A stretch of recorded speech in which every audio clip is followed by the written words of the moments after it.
नमस्कार, स्वागत है आप सभी का। मैं हूं आपके साथ ऋषु त्यागी। महाराष्ट्र के रसूखदार पवार घराने में फिर सियासी टकराव खुलकर सामने नजर आ रहा है। एक और जहां एनसीपी में नंबर 2 अजीत पवार अब भारतीय जनता पार्टी की तरफ झुकाव के संकेत दे रहे हैं, वहीं पार्टी चीफ और दिग्गज राजनेता शरद पवार भतीजे से अलग राय रखते हुए नजर आ रहे हैं। माना जा रहा है कि चाचा भतीजे के बीच दशकों से जारी खींचतान अब निर्णायक मोड़ पर आ गई है। वहीं अडानी के मुद्दे पर शरद पवार के रुख के बाद विपक्षी एकता पर भी अब सवाल खड़े हो रहे हैं। तो विपक्षी एकता पर भी अब सवाल लगातार खड़े हो रहे हैं और जो तकरार की बातें हैं वो लगातार इस दौरान यहां पर सामने आ रही हैं। फ्रंट सीट पर आए शरद पवार, इसके साथ ही राहुल गांधी को उन्होंने सलाह भी दी है और अब जो समीकरण है वो दरअसल बदल सकते हैं। शरद पवार ने राहुल गांधी को सलाह दी है, यदि कांग्रेस और राहुल गांधी इस पर राजी हो जाते हैं तो सीन अब बदल सकता है। शरद पवार ने राहुल गांधी से कहा है कि वो ममता बनर्जी और उद्धव ठाकरे से जाकर मुलाकात करें। इसके बाद माना जा रहा है कि राहुल जल्द मुंबई आ सकते हैं। यदि ऐसा होता है और खास तौर पर कांग्रेस और टीएमसी के बीच बर्फ पिघलती है तो बीजेपी के खिलाफ विपक्षी एकता को बड़ा बल मिलेगा। वहीं उद्धव ठाकरे के सामने राहुल गांधी को सावरकर के मुद्दे से भी पीछे हटना होगा। पवार ने पिछले दिनों कहा था कि विपक्ष की आगे की रणनीति के लिए हमें कुछ चीजें हैं जिन पर काम करना होगा। उन्होंने कहा कि अडानी पर जेपीसी की मांग नहीं होनी चाहिए, यह मामला कोर्ट में लड़ा जाए। वहीं पीएम मोदी की शिक्षा और सावरकर पर भी उन्होंने राहुल को चुप रहने की सलाह दी थी। इसके बजाय आम आदमी से जुड़े बेरोजगारी, महंगाई जैसे मुद्दों को उठाना चाहिए, ये उन्होंने कहा। शरद पवार लगातार अब एक्टिव होते नजर आ रहे हैं और अगर वो आगे आते हैं तो किसी विपक्षी दल को आपत्ति नहीं होगी। इसके बाद राहुल गांधी और कांग्रेस अध्यक्ष मल्लिकार्जुन खड़गे की शरद पवार से मुलाकात हुई और सभी ने कहा कि हम सब एक हैं। शरद पवार के संकेत साफ हैं कि कांग्रेस पीछे हो जाए और क्षेत्रीय जो दल हैं उनको आगे आने दे। लेकिन ऐसा हो पाएगा या नहीं, ये देखना अब दिलचस्प होगा। तो फ्रंट सीट पर आ गए हैं शरद पवार। इसके साथ ही अगर एनसीपी की बात की जाए तो चाचा भतीजे के बीच जो खींचतान पिछले काफी समय से देखने को मिल रही थी, वो खींचतान अभी भी बरकरार है।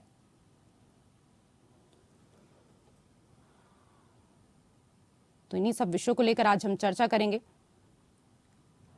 शरद पवार ने राहुल गांधी को एक अहम सलाह दी है कि कांग्रेस और राहुल गांधी इस बात को लेकर अब राजी होंगे या नहीं होंगे, ये देखना होगा, क्योंकि अगर वो राजी हो जाते हैं तो पूरा जो सीन है वो बदल सकता है।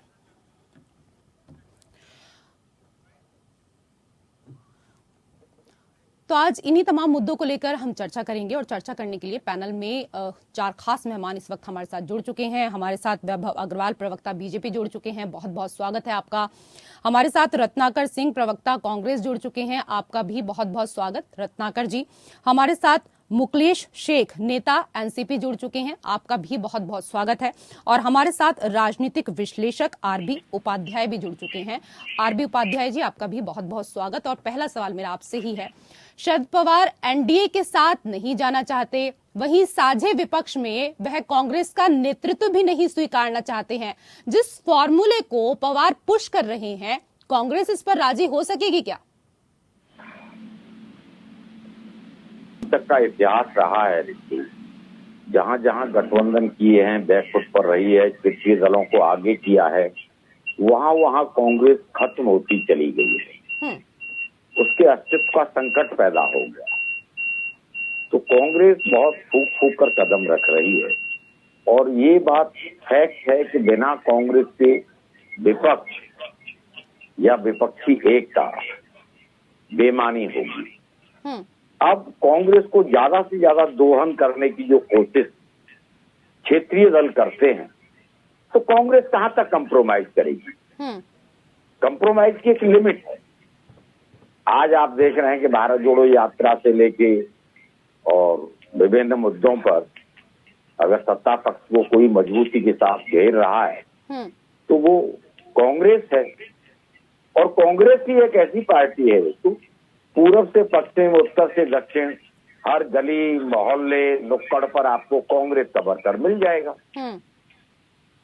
सिर्फ उसको एकजुट करने की जरूरत है, उसे होमवर्क देने की जरूरत है, उसे सक्रिय करने की जरूरत है। अब मान लीजिए शरद पवार जी की पार्टी ठीक है, एनसीपी महाराष्ट्र में है, महाराष्ट्र से बाहर कोई विशेष महत्व उसका नहीं है। और अगर वो ये कहे कि भी नहीं कांग्रेस सरेंडर कर दे और जैसे हम कहेंगे वैसे कांग्रेस चले, तो मैं समझता हूँ कांग्रेस इस बात को शायद नहीं मान रही और मानना भी नहीं जी। अभी तक हमने देखा है कि जहां जहां गठबंधन किए हैं और क्षेत्रीय दलों की पोजीशन ये हो गई है कि उसे सम्मानजनक सीटें भी नहीं देना चाहते। महाराष्ट्र में भी आप देखेंगे कोशिश शरद पवार यही करेंगे, मलाईदार डिपार्टमेंट उनके पास रहे, सत्ता में वो रहे और ज्यादा से ज्यादा सीटें एनसीपी को मिले। चलिए इसी पर जवाब ले लेती हूँ पहले मुकलेश जी। जी बोलिए। मुकलेश जी, तमाम यहाँ पर बातें आरबी उपाध्याय जी ने कही, आपने सुनी ही हैं, क्या कहना चाहते हैं इन तमाम विषयों को लेकर आप? देखिए अभी कहने को तो बहुत कुछ कह रहे हैं लोग, उस पे हम नहीं जाएंगे। कुछ लोग तो टेलीविजन के माध्यम से सुबह शाम देखो अफवाह उड़ा रहे हैं कि बीजेपी के साथ जा रहे हैं, अजीत दादा पवार भाग सकते हैं, शरद पवार के जो अभी उनके तो सोच अलग है और सबकी और इनकी तालमेल एक नहीं है, ये बिल्कुल गलत बात है। हम जो भी कुछ करेगा, जो भी हमें करना है, तो बीजेपी जो देश के अंदर महंगाई, भ्रष्टाचारी और सारे जनता किसान और उसके खिलाफ ही रहेंगे।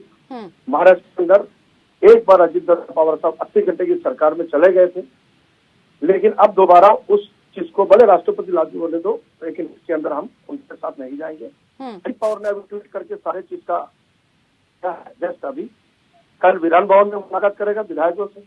और जो लोग आज ये महाराष्ट्र के अंदर अमित शाह जी आए थे जो पुरस्कार देने के लिए, उसमें लोग मरे हैं, उसमें भी अभी अजीत दादा पवार साहब हॉस्पिटल में लोगों को जाके मिले हैं। तो अजीत दादा कहीं ऑप्शन नहीं है। और अजीत दादा की पार्टी जो है एनसीपी। अच्छा, आप कह रहे हैं कि मीडिया पर इस तरह की खबरें जो हैं वो दिखाई जाती हैं, खबरें कहाँ से आती हैं? कोई बयान आता है जब शुरुआत होती है चीजों की, तभी तो मीडिया पे आती है, खबरें तो बाद में ही बनती है ना सर। खबरें तो बाद में ही बनती है। कल एक बात कहना चाहता हूँ, कल मैं न्यूज देख रहा था, कुछ लोग बता रहे थे कि शाइस्ता गिरफ्तार हो गए, परवीन गिरफ्तार हो गई। इंडिया न्यूज पे मैंने देखा, रजत शर्मा के चैनल पे। और कुछ लोग बता रहे थे कि अभी शंका है। उनका चैनल इंडिया न्यूज नहीं है, पहली बात तो इसको सुधार लीजिए। सुनिए ना, मेरी बात सुनिए। तो ये मीडिया की बातों को मैं आपको नहीं तो आप मीडिया के बारे में बात कर रहे हैं, आप जिसका नाम ले रहे हैं उनका कौन सा चैनल है, फिर अगर नहीं पता तो उसके बारे में बात मत करिए ना। वैभव अग्रवाल जी, अजीत पवार के हाल फिलहाल के बयान संकेत इस तरीके से जो इशारा कर रहे हैं, आप लोग एनसीपी को भी क्या शिवसेना बनाना चाहते हैं? बिल्कुल नहीं। देखिए ऐसा है कि देखिए मैं आपको बताऊं, मिथिलेश भाई का जो कहने का तात्पर्य है वो कोई बात नहीं, शब्दों के फेर में फंस गए, कभी कभी हो जाता है, इट इज ओके। लेकिन उनका कहने का नेट तात्पर्य ये है कि वो ये कहने की कोशिश कर रहे हैं कि वैसा अफवाह है और हम कहीं नहीं जा रहे, हम ये नहीं हो रहा, हम ये नहीं कर रहे, तो ठीक है, उनकी बात भी मान। जहां तक हमारे राजनीतिक व्यक्तित्व की बात है, हमारे राजनीतिक दल की सोच की बात है, हमें किसी भी अन्य राजनीतिक दल की लाइन को छोटा करने की जरूरत नहीं है, यानी किसी भी अन्य राजनीतिक दल को तोड़ने की जरूरत नहीं है। हम एक राष्ट्रीय दल हैं, जो कि हो सकता है आने वाले समय में अंतर्राष्ट्रीय दल भी बन जाए, ठीक है। अब हाल के तौर पे लोग कहते रहते हैं ना, समय समय पे इल्जाम लगता रहता है कि भाई साहब हम यूके में जाके इलेक्शन लड़ रहे हैं, हम पाकिस्तान में भी पता चले पॉलिटिक्स पार्टी खोल ले। हो सकता है तो आने वाले समय में किसने क्या देखा है क्या पता। लेकिन हम एक राष्ट्रीय दल हैं और सत्तारूढ़ पार्टी है केंद्र में, कई प्रदेशों में सत्तारूढ़ है, तो एक बड़ा दल है। और बड़े दल की एक सोच है। जाहिर सी बात है कि इतने सारे प्रदेशों में भारत में सरकार है, तो अगुवाई में तो बड़े दल की एक सोच है। यदि किसी अन्य दल के नेता को या अन्य दल को ये लगता है कि फला फला राजनीतिक दल के व्यक्तित्व के साथ जुड़कर काम कर सकते हैं, तो उनका स्वागत है। यदि उनको ये लगता है कि वो अकेले काम करना चाहते हैं तो भी उनका स्वागत है, क्योंकि हम तो ये सोचते हैं कि भाई साहब कोई भी राजनीतिक दल भारत में भारत के आगे बढ़ने के लिए काम करेगा, ठीक है, तो उनका तब भी स्वागत है। वो अन्य राजनीतिक दलों के साथ जुड़ के काम करना चाहें तो वो भी ठीक है। उनकी राजनीतिक सोच की जो सर्टिफिकेट है वो जनता डिसाइड करती है। और आज की भाषा में यदि अपन माननीय शरद जी की और इशारा करते हुए देखें कि उनके कहने का क्या तात्पर्य है, देखिए ऐसा है कि शरद भाई की राजनीति, शरद जी की राजनीति जो है, यदि आप समझेंगे तो उनकी राजनीति है ही नहीं। उनकी राजनीति केवल और केवल जनता के प्रारूप को किस तरह पढ़ने की है। वो कहते हैं ना साइंस ऑफ बॉडी लैंग्वेज, तो वो उनकी राजनीति वो है। वो इंसान को देख के बता देते। मैं 2 बार उनके साथ बैठा हूँ और मैं जहां तक मैं समझ पाया हूँ, वो देख के इंसान को बता देंगे। उनसे बात करने की जरूरत नहीं है शरद जी को। वो इतना एक्सपीरियंस हो गया है इंसान को कि वो देख के बता देंगे कि भाई साहब ये इंसान इधर है, कितने पानी में, कितने ऊपर है, कितने नीचे है। तो शरद भाई केवल ये कह रहे हैं कि मैं भाजपा के साथ जाऊं या किसी अन्य दल के साथ जाऊं, कोई फर्क नहीं पड़ता है, लेकिन मैं अभी केवल ये कह रहा हूं कि लेकिन ये पता तो होना चाहिए ना कि आखिरकार हमें जाना कहाँ है। इधर चला मैं उधर चला, जाने किधर मैं कहाँ चला, ये पता ही नहीं होता है। बड़ी चीज तो ये है ना रत्नाकर जी। रेशु जी मैं पूरी बात कर लूं अपनी बात। रत्नाकर भाई 1 मिनट, मैं अपनी बात पूरी कर लूं रेशु की चीज और आपकी इजाजत से। तो ऐसा है कि आप बिल्कुल ठीक कह रहे हैं। तो मेरा मानना ये है कि यदि एनसीपी में कोई ऐसे नेता हैं, शरद जी हो सकता है न जाए कहीं, न आए हमारे साथ या एनडीए के साथ नहीं आए, यदि एनसीपी में कोई ऐसे नेता हैं जो हो सकता है अपनी आइडियोलॉजी, राजनीतिक परिप्रेक्ष्य का बदलाव चाहें, तो उनका स्वागत है। लेकिन ये ध्यान रखिएगा कि ऐसी वॉशिंग मशीन है कि जिसके अंदर थोड़ी पिटाई भी होती है। मैंने तो शरद पवार को लेकर वैसे सवाल ही नहीं किया था। मेरा सवाल तो अजीत पवार को लेकर था, उस पर आपने जवाब नहीं दिया। हाँ, मैं तो बोला ना, अब पवार तो पवार ही है। देखिए परिवार का हिस्सा है, एक राजनीतिक दल भी परिवार है और इंडिविजुअल के तौर पे भी परिवार है। तो कोई अन्य नेता अगर सोच है उनकी तो स्वागत है। लेकिन ठीक है, लेकिन पवारों में जो पावर को लेकर टकराव हो रहा है उस पर तो बात करनी चाहिए ना। ठीक है रत्नाकर जी। जी बिल्कुल रत्नाकर जी। देखिए रेशु जी, ये भारतीय जनता पार्टी है, ये हमेशा फिराक में रहती है कि कौन से दल को तोड़ दिया जाए, किसको खत्म कर दिया जाए। इनके राष्ट्रीय अध्यक्ष भी बयान देते हैं क्षेत्रीय पार्टियों के बारे में कि अभी क्षेत्रीय पार्टियों का कोई औचित्य नहीं है, इनको खत्म कर देना चाहिए। बहुत प्रयास भी करते हैं। अभी भाई साहब कहते हैं कि हमें दल तोड़ने की आदत नहीं है। ये महाराष्ट्र में ही हम लोग बैठे हैं 2 लोग और ये जानते हैं, इसका भुक्तभोगी रह चुके हैं हम लोग। तो ये किस प्रकार दलों को तोड़ करके अपनी सत्ता को हासिल करने के लिए, वो सत्ता की पिपासा होती है, उसको पूरी करने के लिए ये कितना आतुर रहते हैं। ये चैनल पे आके तो अच्छी बातें कर लेते हैं, लेकिन जब वही राजनीति में जाते हैं और प्रैक्टिकली जब करते हैं तो ये कोई भी देख के कह सकता है कि भारतीय जनता पार्टी सत्ता पिपासु पार्टी है। वो जनता के लिए कुछ भी ऐसा काम नहीं करती जिससे कि जनता को राहत मिले। ये सिर्फ सत्तासीन रहना चाहते हैं, पहली बात। दूसरी बात, मैं महाविकास आघाड़ी की बात कर लूं। महाविकास आघाड़ी की रैलियां हो रही हैं। आपको जानकारी के लिए मैं बता दूं कि अभी कल ही नागपुर में एक बहुत विशाल रैली हुई जिसमें तमाम महाविकास आघाड़ी के, कांग्रेस के, एनसीपी के और शिवसेना के बड़े दिग्गज नेता जो है एकत्रित हुए। और आपने अगर भीड़ के बारे में अगर फोटो वगैरह या आपको क्लिप वगैरह देखा होता तो आपको समझ में आता कि कितना जनता जो है समर्थन दे रही हो महाविकास आघाड़ी के लिए। और ये रैलियां कोई पहली रैली नहीं है, इसके पहले भी रैलियां हमने की है और इसके बाद भी रैलियां हम करेंगे। तो हमने अपनी स्ट्रेटेजी बहुत क्लियर कर ली है कि महाविकास आघाड़ी जो है कॉमन मिनिमम प्रोग्राम के तहत काम कर रही थी और काम करेगी और जनता के हित में काम करेगी। भारतीय जनता पार्टी जैसी पार्टी को, जो सत्ता पिपासु पार्टी है, उसको सत्ता से दूर रखने मतलब कुल मिलाकर आपका कहना है कि इन्होंने जनता के हित में अभी तक कोई काम किया ही नहीं है? नहीं, अगर काम किया रहता तो 5 साल में आज ही मैं किसी चैनल पे डिबेट में, आज आर्थिक विश्लेषक लोग थे वहां पे कह रहे थे 5 साल के दौरान सबसे लोवेस्ट जीडीपी जो है ये क्यों देश की होती, आज रुपया इतना कमजोर क्यों होता, आज महंगाई चरम पे क्यों होती, बेरोजगारी जो है इतना, युवा जो है सड़कों पे घूम रहे हैं, कितनी बेरोजगारी हो गई है। आप देख लीजिए ना, सरेआम इनके राज्य में जो है सरेआम कैमरे के सामने गुंडों को और गुंडे आते हैं और दूसरे को गोली मार के चले जाते हैं। तो ये कैसी भारतीय जनता पार्टी है? ये तो मित्र धर्म वाली पार्टी है ना, अडानी की पार्टी है, अंबानी की पार्टी है, मित्र धर्म वाली पार्टी है। अच्छा ठीक है, आप मित्र धर्म की बात कर रहे हैं रत्नाकर जी, ठीक है, आप मित्र धर्म की बात कर रहे हैं, आप ये बताइए, ठीक है, क्यों नहीं ठीक है, ठीक है, तो आप सुन लीजिए रत्नाकर जी, आप बात कर रहे हैं, आप ये बताइए ना कि शरद पवार का सुझाव है कि अडानी पर जेपीसी की मांग नहीं होनी चाहिए, ये मामला कोर्ट में लड़ा जाए, पीएम मोदी की शिक्षा और सावरकर पर भी राहुल को चुप रहना चाहिए। तो आप लोगों ने हाल फिलहाल का राजनीतिक माहौल ही इन्हीं 3 विषयों पर बनाया है।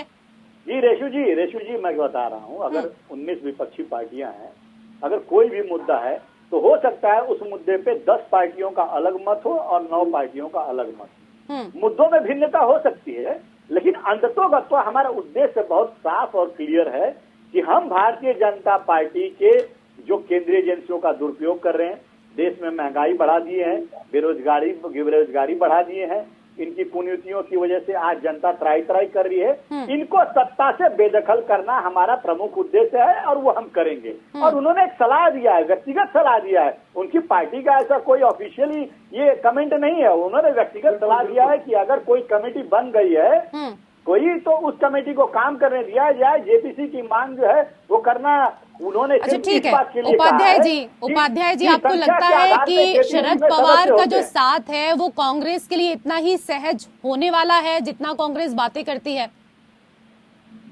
देखिए, कांग्रेस चाहती है कि भाई शरद पवार भी साथ रहें, ममता बनर्जी भी साथ रहें, अरविंद केजरीवाल भी साथ रहें, लेकिन अब सबकी शर्तें अगर ये हों कि भी कांग्रेस सरेंडर कर दे, कांग्रेस चुनाव ही न लड़े, तो फिर ये बेमानी सा लगता है। देखिए, अपने घर की जो बात है वो आप तय करेंगे, शरद पवार अपनी पार्टी का क्या एजेंडा होना चाहिए वो तय करेंगे, बीजेपी अपना तय करेगी, तो कांग्रेस को भी अधिकार है कि वो अपने एजेंडे खुद तय करे। एक सलाह हो सकती है कि भी अडानी के मुद्दे पर और इन सब पर ज्यादा फोकस न करके जो जमीन से जुड़े मुद्दे हैं, जो जनता से जुड़े मुद्दे हैं, महंगाई है, बेरोजगारी है, शिक्षा है, स्वास्थ्य है, इन पर बात की जाए। लेकिन अगर मान लीजिए कांग्रेस को लगता है कि भी अडानी के मुद्दे पर हमें ज्यादा बेनिफिट मिल सकता है, तो वो कैसे छोड़ेगी? वो अपने मुद्दों को आगे बढ़ाएगी, अपने मुद्दों के साथ आगे जाएगी। और मान लीजिए कोई दूसरा दल कहने लगता भारत जोड़ो यात्रा नहीं करनी चाहिए आपको, तो क्या कांग्रेस मान जाएगी? ऐसा कोई आत्मघाती कदम उठाएगी? जी, शरद पवार में सलाह दे सकते हैं और उनकी सलाह माने या ना माने वो कांग्रेस का विवेक।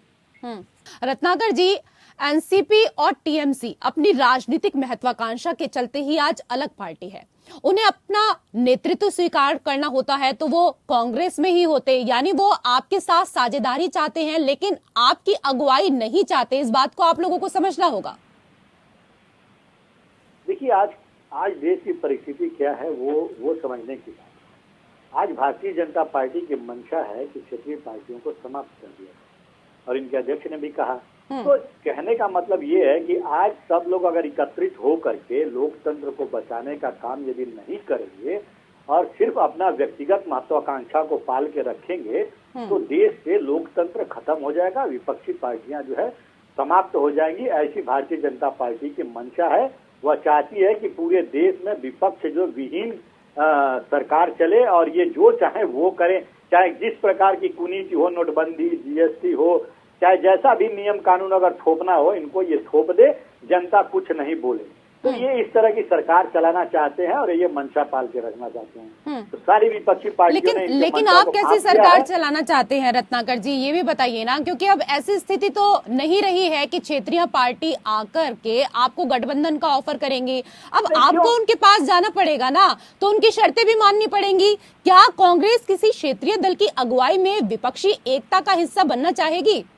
देखिए, आप बहुत स्पष्ट तौर से देख लीजिए कि नीतीश कुमार जो है किस तरह से सक्रिय हैं और एक संयोजक की भूमिका निभा रहे हैं। चाहे केसीआर हो, चाहे दूसरे जो क्षेत्रीय दल हैं, उनके जो मुखिया हैं उनसे मिलने का काम हो, लोगों को एकत्रित करने का काम हो, तो बखूबी कर रहे हैं। और कांग्रेस पार्टी सबके साथ में खड़ी है। आपने देखा कि मीटिंग में भी जब हम लोगों ने बुलाया था जेपीसी का जो सदन में चर्चा के लिए, सारे विपक्षी पार्टियां जो है एकत्रित होकर के और ये मांग कर रही थी कि जेपीसी की जांच कराई जाए। तो कहीं न कहीं जहां पे राष्ट्र का मुद्दा है, जहां पे इस तरह के मुद्दे आएंगे, जो भारतीय जनता पार्टी बचने की कोशिश करेगी अपनी जांच से, मतलब बचने की कोशिश तो आप मेरे सवाल से कर रहे हैं रत्नाकर जी, बचने की कोशिश आप मेरे सवाल से कर रहे हैं। सवाल जो मैंने पूछा आपने कुल मिलाकर घुमा फिराकर यहाँ पर जवाब दिया है। आरबी उपाध्याय जी, यही सवाल मेरा आपसे भी है कि क्या कांग्रेस किसी क्षेत्रीय दल की अगुवाई में विपक्षी एकता का हिस्सा बन सकती है? देखिए, बिल्कुल नहीं बनना चाहिए। अगर ऐसा कोई विचार कांग्रेस के दिमाग में चल भी रहा है तो कांग्रेस के लिए आत्महत्या के बराबर होगा। कांग्रेस को अपने वजूद को समझना होगा। क्षेत्रीय पार्टियां यही तो चाहती हैं कि भी कांग्रेस को उस तरह से घुटनों पर ला दिया जाए कि वो हमारी शर्तों के ऊपर हमसे गठबंधन करे। मैंने कहा ना, सम्मानजनक सीटें तक नहीं देते हैं। और क्षेत्रीय दलों में वो ताकत नहीं है जो कांग्रेस के अंदर है। कांग्रेस को अपनी ताकत को समझना होगा। जैसे कि मैंने कहा कि कार्यकर्ता पूरे देश में गली मोहल्ले नुक्कड़ पर आपको कांग्रेस का कार्यकर्ता मिल जाएगा। और जहां तक प्रश्न राज्यों का है, छत्तीसगढ़ में भी, राजस्थान में, अभी देखिए हिमाचल में भी जीत करती है, कर्नाटक से अच्छे जो संकेत मिल रहे हैं, उसके बावजूद अगर प्रेशर में आ जाती है कांग्रेस, तो मैं समझता हूं कांग्रेस के लिए आत्मघाती कदम होगा। शरद पवार जी की अपनी राजनीति है और ममता बनर्जी की अपनी राजनीति है, वहीं नीतीश कुमार जी की अपनी राजनीति है, लेकिन बाहर स्वीकारता कितनी है।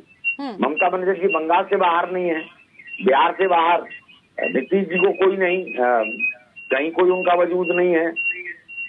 ऐसे में कांग्रेस को बहुत सोच समझकर अपने मोहरे चलने होंगे, अपनी चाल आगे बढ़ानी होगी। और देखिए, क्षेत्रीय दलों में वो ताकत नहीं है जो उतनी मजबूती के साथ प्रश्न खड़े कर सकें। ये बात अलग है कि कांग्रेस को भी सोचना होगा कि जो आम आदमी के मुद्दे हैं उनको खाना होगा। अडानी से आम आदमी को कोई लेना देना नहीं। हाँ, अडानी को आप भ्रष्टाचार के साथ जोड़ दें, सरकार को घेर लें, या जनता के पैसे के साथ कहीं जनता के तारोकार के साथ जोड़ें मुद्दों को, तब जनता साथ आती है। जनता जानती है कि मेरे तारोकार या मेरे मुद्दे क्या हैं। ठीक है। और उन्हीं मुद्दों पर जनता साथ देती है किसी भी नेता का, जब उन्हें लगता है कि वो उसकी बात कर रहा है। अब मान लीजिए अडानी की बात है तो अडानी की बात आप करिए, और कोई सबूत है तो आप कोर्ट में चले जाइए, एक लेटर लिखिए कि भाई ये सबूत है और इनकी इंक्वायरी होनी चाहिए। तो कुछ यथार्थ भी नहीं दिख रहा है कि ऐसा कुछ दिख भी रहा हो। ठीक है। मुकेश जी, आप मानते हैं इस बात को कि क्षेत्रीय दलों में वो ताकत नहीं है जो कांग्रेस में है? देखिए, जनता में वो ताकत है, जनता पे विश्वास रखते हैं। सारे देश परेशान है और जनता की मुंह को देखता हुई हम सब कर रहे हैं। आज कांग्रेस के साथ या कांग्रेस हमारे जो भी देखिए, ये जो लोग हैं, आज महंगाई और ये ऊपर जो बुलडोजर चढ़ाया गया है और देश में पार्लियामेंट में और कहीं भी जाइए, कुछ भी करे, ईडी सीबीआई से लोगों को मतलब जो है कराने का काम, और इनके साथ जाने वाले नहा धो के साफ सुथरा हो गए, उनके पार्टी में चले जावे तो उनको क्लीन चिट मिल जाता है। पर सवाल ये है, आज शरद पवार साहब जो भी बातों को रखा है, जो भी बात कर रहे हैं, और जो भी सीनियर लीडर है, तो जनता के मूड को देख के कर रहे हैं, जनता के हित के लिए कर रहे हैं। और जनता के हित के लिए उन्होंने जीवन भर राजनीति किया है, चाहे सत्ता पे हो या विपक्ष में, तो कोई पड़ी नहीं। हमारी पार्टी हमेशा जो है इसी की जो खिलाफ, अन्याय के खिलाफ आवाज उठाते हैं। और हम महाराष्ट्र में आज महाराष्ट्र की पार्टी, चुनाव आयोग साहब का भी मेहरबान, शिंदे साहब की जिस तरह जो आपने देखा होगा, तीर कमान जो है उनके चुनाव चिन्ह को उद्धव साहब ठाकरे का जो शिंदे साहब को दिया है, तो इसमें कुछ भी हो सकता है।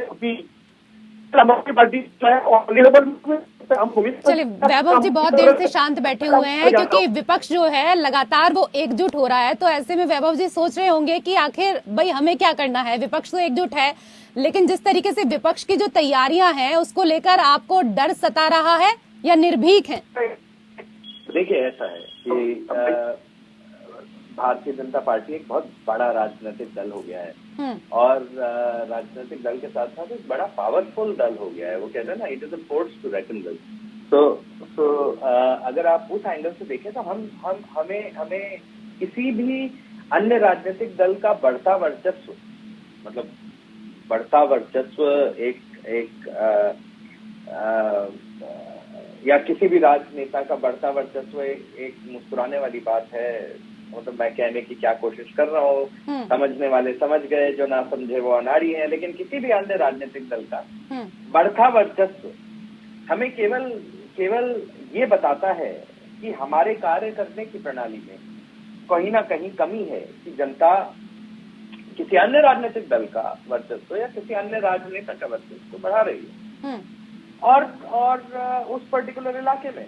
तो हम क्या कर रहे हैं, हम वहां से देखते हैं, अपनी गलतियों को सुधारते हैं या फिर उनके जो खास बातें होती हैं वो हम अपने काम करने के तरीके में इम्प्लीमेंट कर देते हैं। तो हम फिर अल्टीमेटली क्या होता है कि काम तो अन्य राजनीतिक दल ने हो सकता है शुरू किया हो, लेकिन अन्य राजनीतिक दल ने जो काम शुरू किया था वो हमने आगे ले गए। तो वो देखिए, तो वो राजनीतिक परिप्रेक्ष्य में मतलब कहना क्या चाहते हैं, शुरुआत उन्होंने की, क्रेडिट आपने ले लिया? नहीं, ऐसी बात नहीं है, हम बात को आगे लेके गए। देखिए शुरुआत हो सकता है किसी ने करी हो, लेकिन उसको संजोया किसने, उसको चमकाया किसने।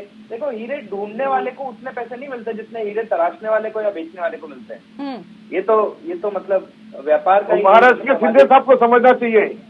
आप देखिए मुखलेश भाई, मैं ज्यादा तो नहीं बोल पाऊंगा, आप मेरी मजबूरी समझ सकते हैं, लेकिन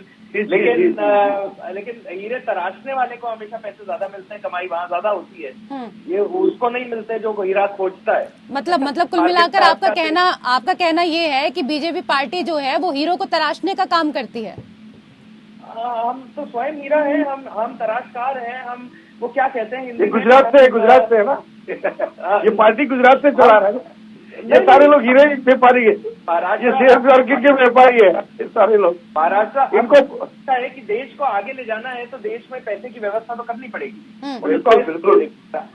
रोटी कपड़ा मकान की व्यवस्था तो करनी पड़ेगी, और रोटी कपड़ा मकान व्यापार के बिना आएगा नहीं, है ना। अब अपन तो मतलब निकालने की आज हमारी डिबेट में हर तरह का, मैंने काला पहना हुआ है, रत्नाकर और पीला और गेरुआ भी मिला लेता हूँ, बोले कि दुश्मनी जमकर करो, लेकिन ये गुंजाइश रहे तो शर्मिंदा। इस तरह की बातें कर रहे हैं आप, कहीं ना कहीं कुछ तो लग रहा है मुझे आपके बातों से, आप खुल के बात नहीं कर रहे। ठीक है, रत्नाकर जी से भी टिप्पणी ले लेंगे इस पर एक। रत्नाकर जी देखिए, भारतीय जनता पार्टी स्वयं को पावरफुल कह रही है कि होते जा रहे हैं, लेकिन जब चुनाव आएगा तो देखिएगा। पावरफुल कहाँ कह रही है, वो तो कह रही है कि हम हीरा हैं। नहीं, ये स्वयं को हीरा कहने लगे तो वो अमेरिकन डायमंड है कि कौन से डायमंड है, जरा ये बता दीजिए। हांगकांग कौन से डायमंड? भारत के पुत्र हैं।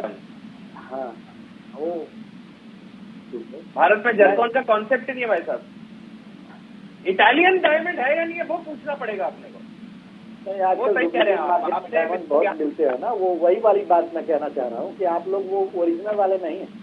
वो जो अगर चमक तो दूर से दिखता है, लेकिन जब जौहरी के पास जाता है तो पता चलता है कि वो ओरिजिनल नहीं है, उसमें चमक जो है वो फेक, मतलब आर्टिफिशियल चमक। आप हमें बोल रहे हैं भारतीय जनता पार्टी। चलिए हम यहाँ पर हीरे पर ही अटक जाएंगे, जो डिबेट है उस पर चर्चा कर लेते हैं। रत्नाकर जी मैं आऊंगी आपके पास, लेकिन मुखलेश जी ये बताइए कि शरद पवार खुद को साझे विपक्ष के चाणक्य के रूप में प्रस्तुत कर रहे हैं, जबकि अजीत पवार का संकेत कुछ और है। काफिला बढ़ाने में कंधा ही छूट जाए, ऐसी कौन सी रणनीति बिठा रहे हैं आप लोग? मैं आपके चैनल की मदद से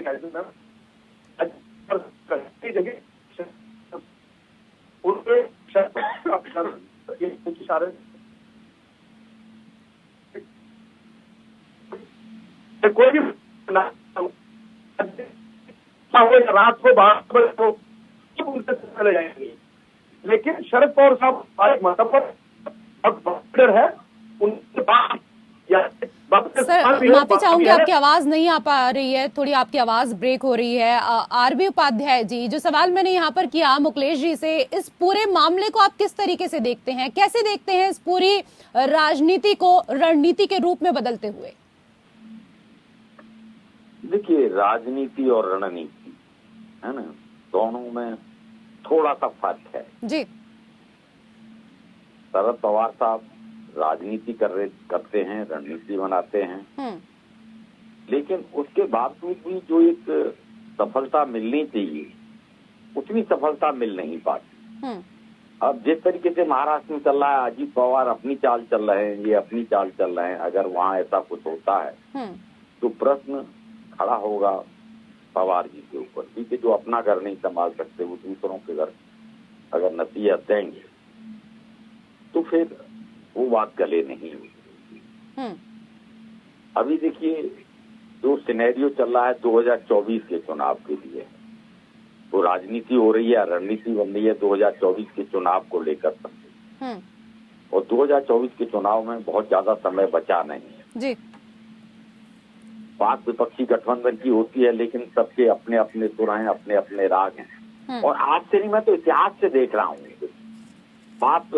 जब कांग्रेस सत्ता में थी तो कांग्रेस के खिलाफ सारे विपक्षी दल एकजुट होने की कोशिश करते थे, लेकिन होते नहीं, और होते नहीं तो बिखर जाते हैं। सबके अपने अपने स्वार्थ होते हैं और अपने अपने स्वार्थों की पूर्ति नहीं होती है तो गठबंधनों को तिलांजलि दे दी जाती है और दोष मर दिया जाता है दूसरे के ऊपर। उत्तर प्रदेश में आपने देखा, मायावती ने कहा जो समाजवादी पार्टी का वोट ट्रांसफर नहीं हुआ इसलिए हम अलग कर देते हैं। कांग्रेस ने भी गठबंधन किया, लेकिन जनता भी इन बातों को समझ चुकी है कि गठबंधन की जो राजनीति है बहुत लंबे समय तक नहीं चलती है। अपने अपने स्वार्थ के लिए सब एक जगह इकट्ठे हो जाते हैं और जब अपने स्वार्थ पूरे नहीं होते हैं तो एक दूसरे को तिलांजलि देते। तो 2024 का जो परिदृश्य होगा देखिए बड़ा अलग होगा 2019। बिल्कुल सही आप कह रहे हैं सर यहाँ पर, क्योंकि अगर एकजुटता को लेकर बात की जाए तो लगातार एकजुटता की बात तो की जा रही है, लेकिन एकजुट होते हुए सभी नजर नहीं आ रहे। अपनी ढपली और अपना राग अलापता हुआ हर कोई नजर आ रहा है। वैभव जी, शरद पवार बहुत परिपक्व नेता हैं, क्षेत्रीय दलों को इकट्ठा करने में महत्वपूर्ण सूत्र साबित हो सकते हैं। उनकी बात कांग्रेस अगर मान लेती है तो आप लोगों की तो मुश्किलें बढ़ जाएंगी। देखिए ऋषि जी, कांग्रेस माने या ना माने, राजनीति में एक तीर से कई निशाने लगाए जाते हैं और राजनीतिक एक सक्सेसफुल राजनीतिक स्ट्रेटेजी तभी होती है जब एक तीर से कम 3 निशाने लगे। 2 तो लगते ही लगते हैं, 3 लगने चाहिए। तो यदि कांग्रेस मान जाती है तो एक तीर, पहला तीर तो यही हो गया कि कांग्रेस का वजूद अपने आप ही साइड हो लेगा। ठीक है, तो कांग्रेस जो चिल्लाती रहती है हम नेशनल पार्टी हैं, हम 100 साल पुरानी पार्टी है, वो सब है, वो बहुत छोटे बन के रह जाएंगे। एक एमपी को एक एमएलए इलेक्शन कभी नहीं लड़ने चाहिए। अगर वो एमपी बनना चाहते हैं तो उनको एमपी के लिए ही करने चाहिए, चाहे एमएलए का टिकट दे रही हो पार्टी, कोई दिक्कत नहीं होता है ना। हमारी सोच तो यही कहती है। दूसरा, जहां तक क्षेत्रीय पार्टियों की बात है, देखिए क्षेत्रीय पार्टियों की एम्बिशंस तो है, लेकिन भाजपा के पास मोदी है, तुम्हारे पास क्या है, वो बहुत बड़ा प्रश्न है। उनके पास गांधी है, रत्नाकर जी, जनता है ना। तो ऐसा कि क्षेत्रीय पार्टी दल तो आपने एक साथ कर लिया। भाजपा के पास ईडी है, सीबीआई है, आईटी है। हाँ, करेक्ट। हमारे पास क्या है? हमारे पास जनता है। हमारे पास जनता है। आपका जनता का विश्वास 2024 में दिखेगा। कर्नाटक में ही दिख रहा है, अभी कर्नाटक में दिख रहा है। क्या डायलॉग बात है? कर्नाटक में इनके पूर्व सीएम जो है, leader of opposition, ex president, 6 बार के विधायक कांग्रेस ज्वाइन कर लिए हैं। कोई बात नहीं। और आपके उप मुख्यमंत्री भी कांग्रेस ज्वाइन कर लिए हैं। ये तो सिलसिला शुरू हुआ है अभी। मैं हमेशा ये तो अभी सिलसिला शुरू हुआ है, आगे आगे देखिए होता है क्या। अच्छा, वैसे इस बात पर तो जवाब बनता है वैभव जी, आपके पूर्व मुख्यमंत्री भी कांग्रेस में चले गए, क्या कारण रहा ऐसा? हाँ, मैं अपनी एक पहले वाली जो आपका प्रश्न है वो खत्म कर लूं। ठीक है, इस सवाल को भी भूलना नहीं। नहीं तो रत्नाकर जी याद दिला देंगे दोबारा। मैं दिल से बोलूंगा, कोई बात नहीं, आपको पता है मैं दिल से बोलता हूँ। रत्नाकर भाई के साथ अपन मजे से बात करते हैं, कोई दिक्कत नहीं, विचारों का आदान प्रदान। तो ऐसा है कि जहाँ तक क्षेत्रीय पार्टियों की बात है, क्षेत्रीय दलों की बात है, उनके अपने क्षेत्र में अपनी मजबूरियां हैं। For example Janata Dal United, JDU, Nitish Kumar जिसको बोल रहे हैं, अभी रत्नाकर भाई कह रहे थे कि वो समन्वयक बने हुए हैं, तो ठीक है, अगर नीतीश कुमार समन्वयक हैं तो शरद जी क्या करेंगे? आलू बेचेंगे। आलू ले लो आलू, कांदा ले लो कांदा। वो है क्या उन नेताओं में से? नहीं है ना। तो क्या है कि बिहार का नेता आके महाराष्ट्र में नहीं घुस सकता, महाराष्ट्र का नेता आके जरूर दिल्ली में और बिहार में घुस सकता है। बहुत फर्क है, क्योंकि जिस नेता की हम बात कर रहे हैं वो परिपेक्ष है। तो देखिए, अब बहुत बहुत बहुत ये if and but, matching combination, वो सब है, गड़बड़ है मामला। तो क्या है, हर दल की अपनी मजबूरी है। For example Janata Dal United Bihar में 40 सीटों पे तो कुल बैठा ही है। वो हमेशा सरकार बनाता है, उसने आज तक अपने बल पे सरकार नहीं बनाई। वो हमेशा सरकार बनाता है किसी न किसी की मदद से। जो अपने क्षेत्र में सरकार नहीं बनाने में सक्षम है, वो चाहे आप पूरी एक थर्ड फ्रंट खोल दो, आप पूरी आर्मी खड़ी कर दो, तो क्या होगा, है ना। जो अपना बॉर्डर समझौने में सक्षम नहीं है, तो क्या है कि क्षेत्रीय पार्टियों के अपने मजबूरियां हैं, है ना। और तो आपकी अपनी मजबूरियां हैं, आप भी तो जाते हैं ना उन क्षेत्रीय पार्टियों के साथ ही। लेकिन हाँ, कोई दिक्कत नहीं, लेकिन हम उन्हीं के क्षेत्र में जाते हैं। लेकिन हमारा दल तो एक है ना। तो उनके बिना आपका, इस बात को तो आप भी मानिए ना कि उनके बिना कई जगह ऐसी हैं जहां आपका भी खुद का कोई वजूद नहीं है। कोई बात नहीं, मैं राजनीतिक रूप से अगर सरकार नहीं बनाऊंगा, मैं राजनीतिक रूप से सरकार नहीं बनाऊंगा तो जनता का भला कैसे करूंगा? जनता का भला करने के लिए मुझे सरकार में रहना पड़ेगा, मजबूरी है मेरी। जनता का भला करने के लिए कुछ भी सांठगांठ कर सकते हैं, या सत्ता में आने के लिए कुछ भी सांठगांठ कर सकते हैं। आने के लिए हमने अगर ये बोला कि जनता की भलाई करेगी भाजपा, जनता की रोटी कपड़े मकान के बारे में सोचेगी, जनता के बारे में सोचेगी, तो हमें सत्ता में आना जरूरी है। अब वो कैसे आती है? महाराष्ट्र सीएम का प्रावधानों के तहत डिप्टी सीएम बन गया, सिंधे सबको सीएम बना के। मैंने प्रमोशन सुना है, डोमिनेशन नहीं सुना है अभी तक। बीजेपी में ये होते रहता है। आपकी बात भी ठीक है, लेकिन मैं तो कह रहा हूँ, मैं तो आगे बढ़ के कह रहा हूँ कि कानूनों के प्रावधान के अंतर में सरकार में बनाना, सत्ता में रहना जरूरी है हमारे लिए, यदि हम जनता की सेवा करना चाहते हैं। तो पहली बात, अब आ जाएंगे अपन कर्नाटका के सवाल पे। रत्नाकर भाई ने बहुत बढ़िया पॉइंट किया कि वो भी आ गए, वो भी आ गए, वो भी आ गए। देखिए, ऐसा है, मनमुटाव तो हर राजनीतिक दल में होता है। भाजपा आज की तारीख में देश की सरकार है, भाजपा की अगुवाई में भारत देश की सरकार है और प्रदेश की सरकार भी है, इनकम्बेंट भी। मनमुटाव होता है, क्या इनको ये क्या पता है कि जगदीश जी इलेक्शन, अभी तो कांग्रेस के टिकट पे लड़ेंगे, लेकिन बाद में हो सकता है सीट खाली कर दें। हमें क्या पता, बॉल किधर गिरती है, हमें क्या पता। ये सारे जो आए हैं, हम अगर रत्नेश भाई को अपने साथ लाने में, जैसा हुआ कर्नाटक में, हम अगर रत्नेश भाई को अपने साथ लाने में सक्षम है ना, तो हम समय के धार के हिसाब से हम वो भी करेंगे। मतलब समय के हिसाब से आप सब कुछ करने में माहिर हैं, इस बात को आपने स्वीकार कर लिया। खैर मुकेश जी, महाविकास आघाड़ी का प्रयोग महाराष्ट्र में सफल नहीं कहा जा सकता। राजनीतिक रूप से, सर सवाल सुन लीजिए, राजनीतिक रूप से सभी साथी पार्टियों को नुकसान हुआ, जबकि आप इस प्रयोग को बड़ा कैनवास देना चाहते हैं। इससे मेरे से प्रश्न था जी। देखिए, बिल्कुल कोई भी गठबंधन है वो अपने आप को बड़ा दिखाने की कोशिश करता है, बड़ा करने। उपाध्याय जी, मुकेश जी से मेरा सवाल था वैसे ये, कोई बात नहीं, पहले आप जवाब दे दीजिए। तो देखिए, बाकी सारी बातें ठीक है, लेकिन अभी मैं सुन रहा था बीजेपी के मित्र को कि भी हमें जनता की सेवा के लिए सरकार बनाना जरूरी है। तो देखिए, ये भी गलत मैसेज जाता है। जुगाड़ से सरकार बना देना, चाहे वो मध्य प्रदेश है, चाहे वो महाराष्ट्र है, चाहे वो कर्नाटक है, तो वो ऐसा लगता है कि जनता को आप ठेंगा दिखा रहे हैं। उन्होंने कहा आप मत चुनिए, हम अपने आप सरकार बना लें। फिर बेईमानी हो जाता है जनता का वोट देना भी, और जनता का छोड़ दें लोकतंत्र भी। अगर इस तरीके से मुझे सत्ता में ही रहना है, मुझे जनता वोट करे या न करे, मैं रत्नेश सिंह जो रत्नाकर जी को ले आऊंगा, उसको ले आऊंगा, तो फिर बेईमानी हो जाती है। और मैं समझता हूँ कलयुग पार्ट 3 है आरती साहब जी, कलयुग पार्ट 3 है। कृष्ण जी ने तो कलयुग पार्ट 1 ही बोला था। कलयुग पार्ट 3 है ये। देखिए, ये आदर्श तो आपके मर्यादा पुरुषोत्तम जनता राम जानती है कि कलयुग है और कानून या के सतयुग प्रावधानों है। के मर्यादा तहत पुरुषोत्तम देखिए, राम ये की तो पार्टी जनता अपने फैसला आप को करती है। कहते हैं। अग्रवाल साहब, हम यहाँ आपको टीवी भूलने चैनल पर लगे आप बैठ के ये धीरे-धीरे। कह रहे हैं कलयुग है धीरे धीरे या उनके मर्यादाओं को घोर भूलने कलयुग लगे है, आप। ये जनता बताएगी। जनता का फैसला और जनता की अदालत का फैसला सर्वोच्च फैसला होता है। करेक्ट। कब तक पलटेंगे हम जनता के फैसले को? एक दिन वो आएगा कि जनता की लेकिन ताकत के लेकिन सामने हमारी लेकिन ताकत बीजेपी तो बौनी जोड़ नजर तोड़ आएगी। करने में माहिर है उपाध्याय जी। जी, सिंगल लार्जेस्ट पार्टी देते हैं ना हम, हमें जनता सिंगल लार्जेस्ट पार्टी मैंने देती है। कहा कि मैं ये बीजेपी मानता तो हूं जोड़ कि तोड़ हो सकता करने में माहिर है। देखिए, नहीं, दिक्कत मैं ये मैं जो कह रहा हूं कि परसेप्शन है largest रितु, पार्टी तो देते हैं ना, ये हो सकता है परसेप्शन majority गलत नहीं। जा रहा है पब्लिक में कि हम वोट करें या ना करें, भाई सरकार बीजेपी बना लेगी, विधायक खरीद लेगी, नहीं, ये एमपी गलत बात खरीद लेंगे। तो ये मैसेज ठीक नहीं है ना, ये लोकतंत्र के लिए भी हिल ठीक गए नहीं हैं है। ये लोग। सर्वे और में एक क्या और जो बता रहे हैं, परसेप्शन 50 जा के अंदर रहा आ रहे हैं ये लोग। जो जनता के अंदर जब परसेप्शन है, जनता के जनादेश का अपमान ये बार बार करेंगे तो जनता इस बार इनको ऐसा सुपड़ा साफ करेगी कि ये विधायक खरीदने के लायक भी नहीं रह जाएंगे।